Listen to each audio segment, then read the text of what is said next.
Video editing in P C.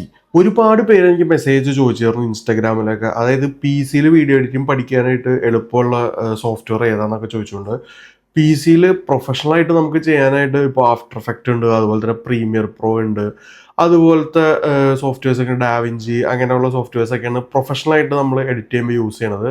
അതല്ലാതെ വേറൊരു അടിപൊളി സോഫ്റ്റ്വെയർ കൂടി ഉണ്ട്, ക്യാപ് കട്ട് പി സി. നമുക്കറിയാം ക്യാപ് കട്ട് മൊബൈലിൽ അടിപൊളിയാണ്, നമുക്ക് നല്ല അടിപൊളിയായിട്ട് എഡിറ്റ് ചെയ്യാനും കുറേ എഫക്ട്സ് കാര്യങ്ങളൊക്കെ ഉണ്ട്. നമുക്ക് വളരെ സിമ്പിളായിട്ട് കുറേ കാര്യങ്ങളൊക്കെ അടിപൊളിയാക്കി നല്ല ട്രെൻഡിങ് വീഡിയോസൊക്കെ എഡിറ്റ് ചെയ്യാനായിട്ട് പറ്റും. സോ ഇന്ന് ഞാൻ നിങ്ങൾക്ക് ക്യാപ് കട്ട് പി സി ആണ് ഇൻട്രൊഡ്യൂസ് ചെയ്യാൻ പോണത്. ഇൻട്രൊഡ്യൂസ് ചെയ്യാന്ന് പറഞ്ഞാൽ ഒരുപാട് പേർക്ക് അറിയാം ക്യാപ് കട്ട് പി സിനെ പറ്റി. പക്ഷേ ഇപ്പോൾ ക്യാപ് കട്ട് പി സിയിൽ ഒരുപാട് അപ്ഡേറ്റുകൾ വന്നിട്ടുണ്ട്. ടെംപ്ലേറ്റ്സ്, അതുപോലെ തന്നെ ജനറേഷൻ ഉൾപ്പെടെ ഒരുപാട് കാര്യങ്ങൾ നമുക്ക് ക്യാപ് കട്ട് പി സിയിൽ ഇപ്പോൾ ചെയ്യാൻ പറ്റും എന്നുള്ളതാണ്. സോ നമുക്ക് നിങ്ങൾ ഈ വീഡിയോ ഫുള്ളായിട്ട് കാണാം. അപ്പോൾ നമുക്ക് നേരെ വീഡിയോയിലേക്ക് പോവാം.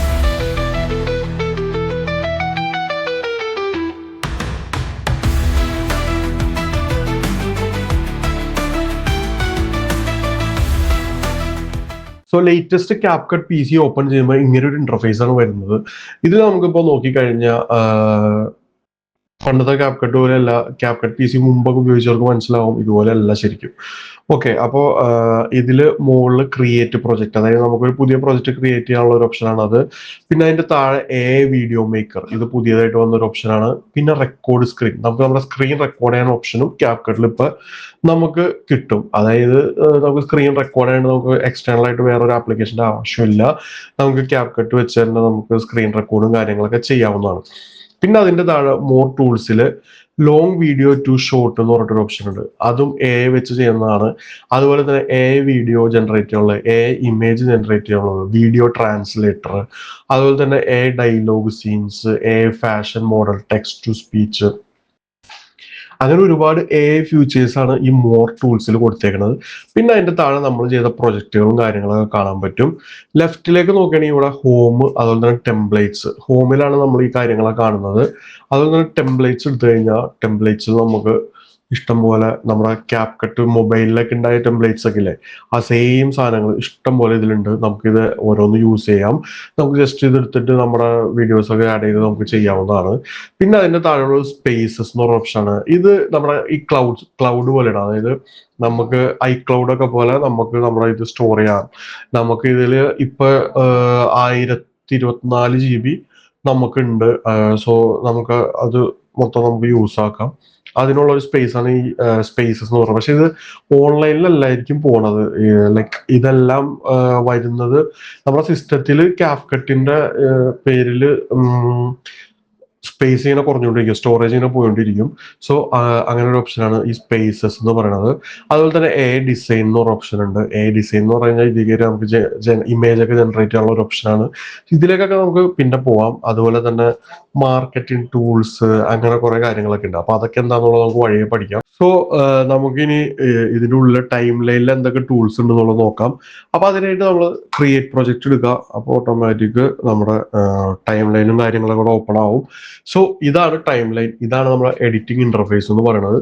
ഇതിലാണ് നമ്മൾ എഡിറ്റ് ചെയ്യുന്നത്. സോ മൊബൈൽ ക്യാപ് കട്ട് പോലെ തന്നെയാണ് ടൂൾസും കാര്യങ്ങളൊക്കെ, അതിലൊന്നും വേറെ വ്യത്യാസങ്ങളൊന്നുമില്ല. പിന്നെ പ്ലേസ്മെന്റ്, അത് സിസ്റ്റത്തിലേക്ക് വരുമ്പോൾ, പി സിയിലേക്ക് വരുമ്പോൾ ഉള്ള ചേഞ്ച് ആണ് ഇവിടെ നമുക്ക് കാണാൻ പറ്റുന്നത്. ശരിക്കും പറഞ്ഞാൽ മൊബൈൽ ക്യാപ് കട്ടിനെ അപേക്ഷിച്ച് നോക്കുമ്പോൾ ഇത് ഭയങ്കര യൂസർ ഫ്രണ്ട്ലി ആണ്. അതായത് പല കാര്യങ്ങളും നമുക്ക് ഭയങ്കര സിമ്പിളായിട്ട് ചെയ്തെടുക്കാനായിട്ട് ഇതിൽ പറ്റും.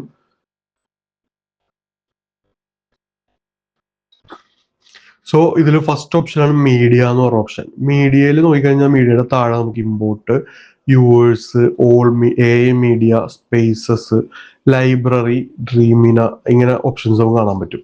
ഇമ്പോർട്ട് എന്ന് പറഞ്ഞാൽ നമുക്ക് നമ്മുടെ സിസ്റ്റത്തിലുള്ള കമ്പ്യൂട്ടറിലുള്ള എന്തെങ്കിലും ഇമ്പോർട്ട് ചെയ്യണമെങ്കിൽ ഇമ്പോർട്ട് ചെയ്യാം, എഡിറ്റ് ചെയ്യാനായിട്ട്. അതല്ല വ്യൂവേഴ്സ് എന്ന് പറഞ്ഞു കഴിഞ്ഞാൽ നമ്മുടെ പ്രീസെറ്റുകൾ ഇപ്പോൾ നമ്മൾ എന്തെങ്കിലും സേവ് ചെയ്ത് വെച്ചിട്ടുണ്ടെങ്കിൽ, അല്ലെങ്കിൽ നമ്മളിപ്പോൾ ഇതിൽ കുറെ ഈ ലൈബ്രറി എടുത്തു കഴിഞ്ഞാൽ നമുക്ക് ഇതിൽ കുറെ ഇൻബിൽട്ട് വീഡിയോസ് ഒക്കെ കിട്ടും. അപ്പൊ സോ ഇതൊക്കെ നമുക്ക് യൂസ് ചെയ്യാം. അപ്പൊ ഇതൊക്കെ നമുക്ക് ഫേവറേറ്റ് ആക്കി വെക്കാം. അങ്ങനെ ഫേവറേറ്റ് ആക്കി വെക്കുന്നത് ഈ യൂവേഴ്സിൽ വരും. അതുപോലെ തന്നെ മീഡിയാസ് നമുക്ക് ജനറേറ്റ് ചെയ്യാനുള്ളത് അത് ഞാൻ വഴിയെ പറഞ്ഞുതരാം. ഇതിലിപ്പോ നമുക്ക് Cdream 4.3 ഒക്കെ അവൈലബിൾ ആണ്. അപ്പോൾ അതിൽ നമുക്ക് വീഡിയോസ് ജനറേറ്റ് ചെയ്യണമെങ്കിൽ വീഡിയോസ് ജനറേറ്റ് ചെയ്യാനും പറ്റും. പിന്നെ ക്യാപ് കട്ട് ഞാൻ യൂസ് ചെയ്യുന്നത് പ്രോ ആണ്. പ്രോ ബാക്കിയുള്ള സോഫ്റ്റ്വെയർസിനെ അപേക്ഷിച്ച് നോക്കുമ്പോൾ റേറ്റ് കുറവാണ്. എന്നാൽ അത്യാവശ്യം കുഴപ്പമില്ലാതെ അടിപൊളിയായിട്ട് തന്നെ, അത്യാവശ്യം കുഴപ്പമില്ലാതെന്നല്ല, അത്യാവശ്യം അടിപൊളിയായിട്ട് നമുക്ക് ഇതിൽ എഡിറ്റ് ചെയ്യാൻ പറ്റും. അതുപോലെ തന്നെ ലൈബ്രറി ഞാൻ നേരത്തെ പറഞ്ഞ പോലെ തന്നെ ഇതിൽ നമുക്ക് ആവശ്യമുള്ള എന്തെങ്കിലുമൊക്കെ വേണമെങ്കിൽ ഇതിൽ സെർച്ച് ചെയ്ത് കഴിഞ്ഞാൽ കിട്ടും. ഇപ്പൊ കാറിന്റെ എന്തെങ്കിലുമൊക്കെ വേണമെന്നുണ്ടെങ്കിൽ കാറിന് സെർച്ച് ചെയ്ത് കഴിഞ്ഞാൽ കാറിന്റെ ഇതുപോലുള്ള വീഡിയോസ്, ഇൻബിൽഡ് ആയിട്ടുള്ള വീഡിയോസ് കിട്ടും. സോ നമുക്ക് ഇതൊക്കെ യൂസ് ചെയ്യാവുന്നതാണ്. അപ്പോൾ അതിനാണ് ലൈബ്രറീസ് എന്ന് പറയുന്നത്. ഇനി അടുത്തത് ഓഡിയോ. ഓഡിയോയിലും ഇതുപോലെ തന്നെ ഇമ്പോർട്ട്, യുവേഴ്സ്, അതുപോലെ തന്നെ മ്യൂസിക്, സൗണ്ട് എഫക്ട്, കോപ്പിറൈറ്റ്, ഇങ്ങനെ ഓപ്ഷൻസ് വരും. ഇമ്പോർട്ട് എന്ന് പറഞ്ഞാൽ നമുക്ക് ഓഡിയോ നമുക്ക് ഒന്നല്ലെങ്കിൽ ഇമ്പോർട്ട് ചെയ്യാം, അല്ലെങ്കിൽ എക്സ്ട്രാക്ട് ചെയ്യാം. എക്സ്ട്രാക്ട് ചെയ്യാൻ മീൻസ് വീഡിയോ ഒരെണ്ണം എടുത്തിട്ട് ടൈം ലൈനിലേക്ക് എടുത്തിട്ട് എക്സ്ട്രാക്ട് ചെയ്യാൻ പറ്റും. അതൊക്കെ എങ്ങനെയാണെന്നുള്ള ഞാൻ വഴി പറഞ്ഞുതരാം. അതുപോലെ തന്നെ യുവേഴ്സിൽ നമുക്ക് ഇഷ്ടംപോലെ ഇൻബിൽട്ട് മ്യൂസിക്കുകൾ നമുക്ക് കിട്ടും. ഇത് യുവേഴ്സിൽ ഇപ്പൊ ഞാൻ സേവ് ചെയ്ത് ഫേവറേറ്റ് ആക്കി വെച്ച എന്താണ്, ഇപ്പൊ മ്യൂസിക് എന്നൊരു ഓപ്ഷൻ എടുത്തു കഴിഞ്ഞാൽ ഇതിൽ ഇതുപോലെ ഇഷ്ടംപോലെ ഇൻബിൽട്ട് മ്യൂസിക്കുകൾ നമുക്ക് കിട്ടും. ഇതിന്റെ തൊട്ട് താഴെ സൗണ്ട് എഫക്റ്റുകൾ ഉണ്ട്, ഒരുപാട് സൗണ്ട് എഫക്റ്റും കാര്യങ്ങളും ഇതിലും നമുക്ക് കിട്ടും. സോ അത് കഴിഞ്ഞ് തൊട്ടപ്പുറത്തുള്ള ഒരു ഓപ്ഷനാണ് ടെക്സ്റ്റ് ടൂള്. ടെക്സ്റ്റ് ടൂള് നമുക്കറിയാം, നമുക്ക് വീഡിയോസിലേക്ക് ടെക്സ്റ്റും കാര്യങ്ങളൊക്കെ ആഡ് ചെയ്യാനുള്ള ടൂളാണ്. ഇതിലിപ്പോൾ നമുക്ക് ഡിഫോൾട്ടായിട്ട് നമുക്ക് ടെക്സ്റ്റ് ആഡ് ചെയ്തിട്ട് അത് നമുക്ക് വേണമെന്നുണ്ടെങ്കിൽ പല ഫോണ്ടും അതുപോലെ തന്നെ മോഡലുകളൊക്കെ നമുക്ക് കൊടുക്കാൻ പറ്റും. അതുപോലെ തന്നെ യുവേഴ്സ്, അത് നമുക്ക് ഇതുപോലെ തന്നെ നമുക്ക് ഫേവറേറ്റ് ആക്കി വെക്കാനുള്ള അതിനായിട്ട് കുറെ ടെക്സ്റ്റ് എഫക്റ്റുകളും അതുപോലെ തന്നെ ടെക്സ്റ്റ് ടെംപ്ലേറ്റ്സും ഒക്കെ ഇതിൽ അവൈലബിൾ ആണ്. സോ ഇതൊക്കെ നമുക്ക് വേണമെങ്കിൽ ഫേവറേറ്റ്സ് ആക്കി വെക്കണമെങ്കിൽ അത് നമ്മുടെ യുവേഴ്സിൽ കാണാൻ പറ്റും. പിന്നെ ഓട്ടോ ക്യാപ്ഷൻ ഉണ്ട്, ലോക്കൽ ക്യാപ്ഷൻ ഉണ്ട്. ഇതാണ് ടെക്സ്റ്റിലുള്ള ഓപ്ഷൻസ്. പിന്നെ വരുന്നതാണ് സ്റ്റിക്കേഴ്സ്. സ്റ്റിക്കേഴ്സ് ഈ പറഞ്ഞ പോലെ തന്നെ നമ്മുടെ വീഡിയോസിലേക്ക് എന്തെങ്കിലും സ്റ്റിക്കേഴ്സും കാര്യങ്ങളൊക്കെ സബ്സ്ക്രൈബിൻ്റെ അല്ലെങ്കിൽ എന്തോ ആയിക്കോട്ടെ, ഇതിൽ കുറെ ഇൻബിൾഡ് സ്റ്റിക്കേഴ്സ് ഉണ്ട്, അതൊക്കെ ആഡ് ചെയ്യണമെങ്കിൽ അത് നമുക്ക് ആഡ് ചെയ്യാം. പിന്നെ വരുന്നതാണ് എഫക്റ്റ്. അതായത് നമുക്ക് വീഡിയോസിന് ഇതുപോലുള്ള എഫക്റ്റുകൾ നമുക്ക് കൊടുക്കാൻ പറ്റും. ഇതുപോലുള്ള എഫക്ട്സ് ഒക്കെ നമുക്ക് കൊടുക്കാൻ പറ്റും. സോ അതിലുള്ളതാണ് എഫക്റ്റ് ഓപ്ഷൻ. പിന്നെ ട്രാൻസിഷൻ, അതായത് ഒരു വീഡിയോ ഒരു ഷോട്ടിൽ നിന്ന് അടുത്ത ഷോട്ടിലേക്ക് പോണതിന്റെ മിഡിൽ നമ്മൾ കൊടുക്കുന്നതാണ് ട്രാൻസിഷൻ. സോ അതിനും ഒരുപാട് ഇൻബിൽറ്റ് ട്രാൻസിഷൻസ് നമുക്ക് ഇതിൽ കാണാൻ പറ്റും. ഇതൊക്കെ നമുക്ക് കൊടുക്കാവുന്നതാണ്. പിന്നെ ഒരു ക്യാപ്ഷൻ എന്നൊരു ഓപ്ഷൻ, അത് ഈ ഓട്ടോ ക്യാപ്ഷന്റെ ആണ്. ഓട്ടോ ക്യാപ്ഷന് തന്നെ സ്പോക്കൺ ലാംഗ്വേജ്, അതായത് ആ വീഡിയോയിൽ പറയുന്ന ലാംഗ്വേജും പിന്നെ നമുക്ക് ആ ലാംഗ്വേജിന്റെ ക്യാപ്ഷൻ പ്ലസ് അതിന്റെ ട്രാൻസ്ലേഷൻ വേണമെങ്കിൽ ഇപ്പൊ ഫോർ എക്സാമ്പിൾ ഇപ്പൊ അറബിക്കിലാണ് സ്പീക്ക് ചെയ്യണത്. സോ അറബിക് ക്യാപ്ഷനും അതിനോടൊപ്പം അതിന് ഇംഗ്ലീഷ് ട്രാൻസ്ലേഷനും വേണമെന്നുണ്ടെങ്കിൽ ഇവിടെ താഴെ കാണുന്ന ഇത് ബില്ലിംഗിൾ ക്യാപ്ഷനിൽ നമുക്ക് കൊടുക്കാം. സോ ഇതൊക്കെ ഞാൻ വരും ദിവസങ്ങളിൽ വ്യക്തമായിട്ട് ഞാൻ പറഞ്ഞുതരാം. അതുപോലെ തന്നെ വേറൊരു ഓപ്ഷനാണ് ഫിൽറ്റേഴ്സ്. നമുക്ക് നമ്മുടെ വീഡിയോസിന് കളർ ഗ്രേഡിംഗ് ഒക്കെ ചെയ്യണ പോലെ ഫിൽറ്റേഴ്സ് നമുക്ക് ആഡ് ചെയ്യാം. പിന്നെ അഡ്ജസ്റ്റ്മെന്റ് നമ്മളിപ്പോൾ വീഡിയോ ഉണ്ടെന്നുണ്ടെങ്കിൽ നമുക്ക് വീഡിയോസിൽ വരുത്താവുന്ന അഡ്ജസ്റ്റ്മെന്റുകൾ കളർ ഗ്രേഡിങ്ങിൽ, അങ്ങനെ ഭയങ്കര പ്രൊഫഷണൽ കളർ ഗ്രേഡിംഗ് ഒന്നും ചെയ്യാൻ പറ്റില്ലെങ്കിലും അത്യാവശ്യം കുഴപ്പമില്ലാതെ ചെയ്യാൻ പറ്റുന്ന ഇതാണ് അത്. പിന്നെ ടെംപ്ലേറ്റ്സ്, ഞാൻ നേരത്തെ കാണിച്ച ടെംപ്ലേറ്റ്സ് നമുക്ക് ഇതിലും നമുക്ക് ഓപ്പൺ ആയി കഴിഞ്ഞാൽ കിട്ടും.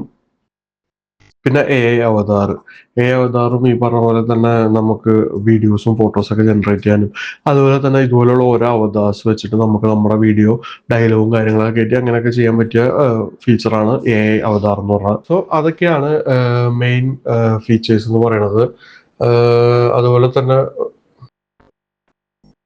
അതൊക്കെയാണ് മെയിൻ ടൂൾസ് എന്ന് പറയുന്നത്. ടൂൾസ് അല്ല, ഫീച്ചേഴ്സ് എന്ന് വേണമെങ്കിൽ പറയാം. കാരണം ബാക്കിയുള്ള സോഫ്റ്റ്വെയർസിനെ അപേക്ഷിച്ച് നോക്കുമ്പോൾ ഇതിൽ ഇങ്ങനത്തെ കുറെ കാര്യങ്ങളൊക്കെ ഉണ്ട്. എഫക്റ്റ് ഫിൽറ്റേഴ്സ് ഒക്കെ ഒരുപാട് ഇൻബിൽട്ട് ആയിട്ടുണ്ട്. നമുക്ക് വീഡിയോ എഡിറ്റിംഗ് ഒക്കെ ബേസിക് ആയിട്ട് സ്റ്റാർട്ട് ചെയ്യണവർക്കൊക്കെ ഭയങ്കര യൂസ്ഫുൾ ആണ് ഈ വക ഫീച്ചേഴ്സും കാര്യങ്ങളൊക്കെ. സോ ഇത് അത്രയും. ഇനിയിപ്പോൾ നമ്മൾ ഇതിൻ്റെ ഇങ്ങോട്ട് നോക്കിക്കഴിഞ്ഞാൽ ഇവിടെ ഡീറ്റെയിൽസ് എന്ന് പറഞ്ഞ ഒരു ബോക്സ് കാണാൻ പറ്റും. അതായത് നമ്മുടെ ഈ ഒരു ടൈം ലൈൻ്റെ അല്ലെങ്കിൽ ഈ ഒരു പ്രൊജക്റ്റിന്റെ ഡീറ്റെയിൽസ് ആണ്. നെയിം, അതുപോലെ തന്നെ പാത്ത്, ഇത് എങ്ങനെയാണ് ഡൗൺലോഡ് ആവണേ, അതുപോലെ തന്നെ മീഡിയ ഫയൽ ഇമ്പോർട്ട് ചെയ്തിട്ടുണ്ടെങ്കിൽ അതിന്റെ ഡീറ്റെയിൽസ്, ടൈം ലൈൻ നെയിം, അങ്ങനത്തെ കാര്യങ്ങളൊക്കെയാണ്. പിന്നെ ഇതിന്റെ തൊട്ടപ്പുറം കാണുന്നതാണ് പ്ലെയർ എന്നൊരു ഓപ്ഷൻ. പിന്നെ നമ്മൾ ക്യാപ്കട്ട് ഓപ്പൺ ആക്കുമ്പോൾ ഈ ഒരു ലേഔട്ട് ആയിരിക്കില്ല ഉണ്ടാവുക. നമ്മൾ ക്യാപ്കട്ട് ഓപ്പൺ ആക്കുമ്പോൾ ഇങ്ങനൊരു ഇന്റർഫേസ് ആയിരിക്കും ഉണ്ടാവുക. സോ ഇതിനേക്കാളും കുറച്ചുകൂടി എഡിറ്റിംഗ് നമ്മളിപ്പോൾ കൂടുതൽ റീൽസ് പോലത്തെ ഇതൊക്കെ ആയിരിക്കും മെയിനായിട്ട് എഡിറ്റ് ചെയ്യണത്. സോ അങ്ങനെയുള്ളതിനൊക്കെ മാറ്റാനായിട്ട് ഇവിടെ മുകളിൽ മെനുവിൽ എടുത്തിട്ട് ഇതിൽ ലേഔട്ടിൽ പോയിട്ട് വെർട്ടിക്കലാക്കി കൊടുത്തു കഴിഞ്ഞാൽ നമുക്ക് ഈ ഒരു മോഡലിലേക്കുള്ള ഇത് വരും. ഇതാണ് ശരിക്കും നമുക്ക് യൂസ്ഫുള്ള്. എന്നാൽ നമുക്ക് ഇതുപോലെ നമുക്ക് അഡ്ജസ്റ്റ് ചെയ്യാൻ കാര്യങ്ങളൊക്കെ ചെയ്യാം. അപ്പോൾ ഇതൊക്കെയാണ് കാര്യങ്ങൾ. ഇനിയിപ്പോൾ ഞാൻ ഇതിലേക്ക് ഒരു വീഡിയോ എടുത്തിട്ടു. ഞങ്ങൾക്ക് തൽക്കാലം ഇൻബിൽഡ് ആയിട്ടുള്ള തന്നെ ഒരു വീഡിയോ ആഡ് ചെയ്യണം. ഈ ഒരു വീഡിയോ എടുത്തിട്ട് കഴിയുമ്പോൾ നമ്മുടെ ഈ പ്ലെയറിൽ പോയി കഴിഞ്ഞാൽ ഇവിടെ താഴെ നമുക്ക് വീഡിയോയുടെ ടൈമിങ്ങും കാര്യങ്ങളൊക്കെ കാണാൻ പറ്റും. അതുപോലെ തന്നെ ഇത് നമുക്ക് ഫുൾ സ്ക്രീൻ ആക്കാനുള്ളത്, ഇത് നമുക്ക് സൂം ചെയ്യാനുള്ളത്, ഇതിൽ ക്ലിക്ക് ചെയ്താൽ നമുക്ക് ഏത് റേഷ്യോയിലാണോ നമ്മുടെ വീഡിയോ ജനറേറ്റ് ചെയ്യേണ്ടത്, ഇത് മീൻസ് എഡിറ്റ് ചെയ്ത് സേവ് ചെയ്യേണ്ടത്. ഇപ്പോൾ 9:16 ആണെങ്കിൽ 9:16 ആയി കൊടുക്കാം. ഇപ്പോൾ ഈ ഒരു വീഡിയോ എന്ന് പറയുന്നത് 16:9 ആണ്. സോ 16:9 ആക്കാം. അങ്ങനെ എങ്ങനെയാണെന്ന് വെച്ച് കഴിഞ്ഞാൽ നമുക്ക് ചെയ്യാൻ പറ്റും. സോ ഇതൊക്കെയാണ് ക്യാപ്കട്ടിൻ്റെ ഇന്റർഫേസും അതുപോലെ തന്നെ ഇമ്പോർട്ടൻറ്റ് ടൂൾസ്, അതുപോലെ തന്നെ ബേസിക് കാര്യങ്ങൾ ഒക്കെ. അപ്പോൾ ഇനി വരും ദിവസങ്ങളിൽ AI എങ്ങനെ യൂസ് ചെയ്യാം, അതുപോലെ തന്നെ ക്യാപ്കട്ടിൽ എങ്ങനെ വീഡിയോസ് എഡിറ്റ് ചെയ്യാം PC-യിൽ, അതൊക്കെ ഞാൻ പറഞ്ഞു തരുന്നതാണ്. അത്രേ ഉള്ളൂ ഇന്നത്തെ വീഡിയോ. അപ്പോൾ വീഡിയോ ഇഷ്ടപ്പെട്ട എന്തായാലും ലൈക്ക് ചെയ്യുക. അതുപോലെ തന്നെ ഇതുപോലുള്ള വീഡിയോകൾക്കായിട്ട് എൻ്റെ ഈ ചാനലിലൂടെ ഒന്ന് സബ്സ്ക്രൈബ് ചെയ്ത് വെച്ചേക്കാം. അപ്പോൾ ഓക്കെ, ബൈ.